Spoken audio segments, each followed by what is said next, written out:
All right, today we are diving into one of the biggest shakeups happening in digital advertising.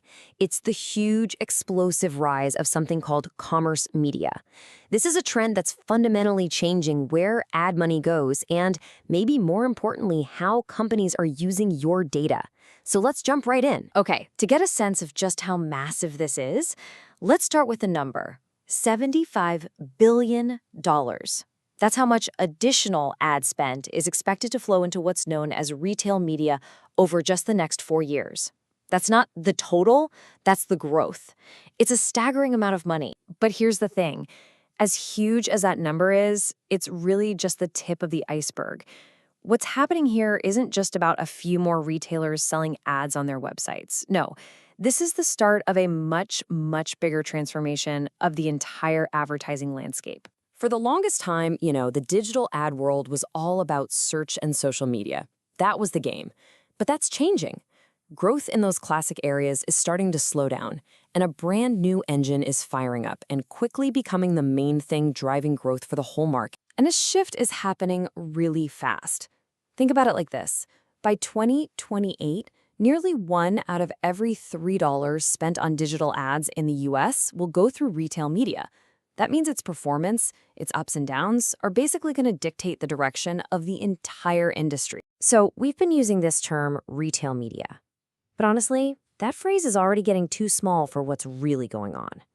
The next big evolution, the thing we really need to be talking about, is commerce media. And trust me, it goes way beyond just shopping carts. So what exactly is commerce media?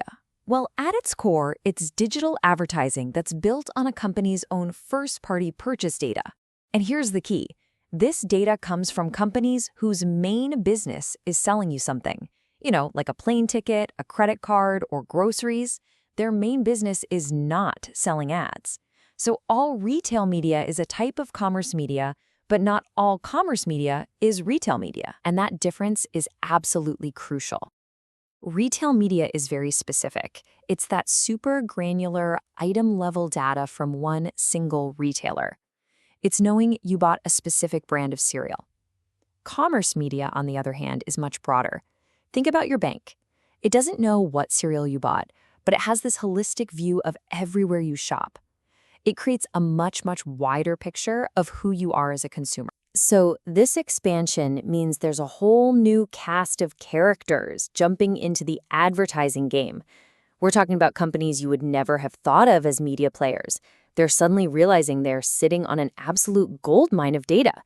Let's take a look at who they are. This really breaks it down. First, you've got your traditional retailers like Walmart with that deep product-level data. But now you also have financial services, think Chase or PayPal, who see your spending habits across all kinds of different stores.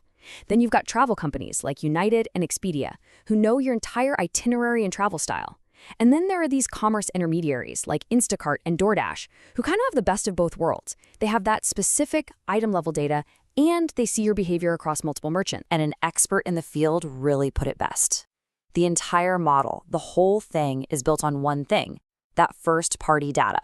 The power to know what, when, and where people are buying.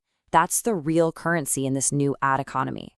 Controlling that data is where all the power comes from. But it's not all smooth sailing. Not at all. While the promise of monetizing all this data is absolutely huge, these new players are walking into some pretty significant challenges. It's definitely not as simple as just flipping a switch and boom, you're an ad network. The first hurdle is just our mindset. As consumers, this data makes it really clear. People are pretty open to seeing ads when they're on a shopping website. I mean, it makes sense, right? You're there to buy stuff. But are you really in a shopping mood when you're logging on to check your bank balance or when you're booking a flight? The data suggests not really.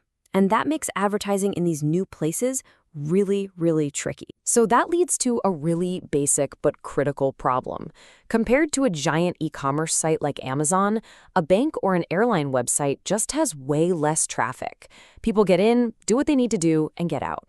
So with fewer eyeballs and fewer page views, you have a fundamental problem of supply. There's just a very limited amount of ad space or inventory to actually sell. And then you've got to look at it from the other side, from the advertiser's perspective. And frankly, they're getting overwhelmed. There are already close to 200 different retail media networks out there. And as you can see, about 2/3 of advertisers are basically saying, that's it, we're not planning to add any more to our list. For a new travel or financial media network trying to break in, that is a huge barrier to entry. And that fatigue is fueled by some very real problems. These are the core pain points. Every network operates differently. There are no common rules or standards. It's incredibly difficult to even measure what's working and what's not. And the whole process of just buying the ads is insanely complex.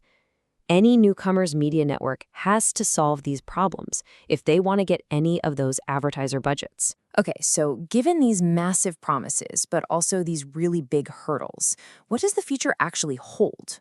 What is it going to take for these new players to really succeed? And what does it all mean for us as consumers? The key takeaway here is pretty clear.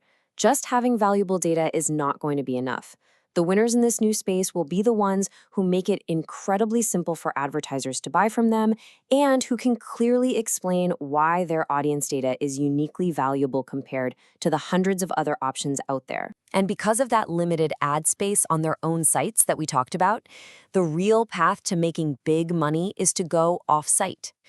Success is going to depend on being able to take that amazing first-party data and use it to find and target the right people, not just on your own app, but across the entire open internet.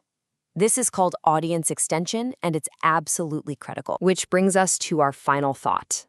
As every company you do business with, your bank, your airline, your delivery app, as they all slowly transform into media networks, they're writing this incredibly detailed transactional story of your life with data.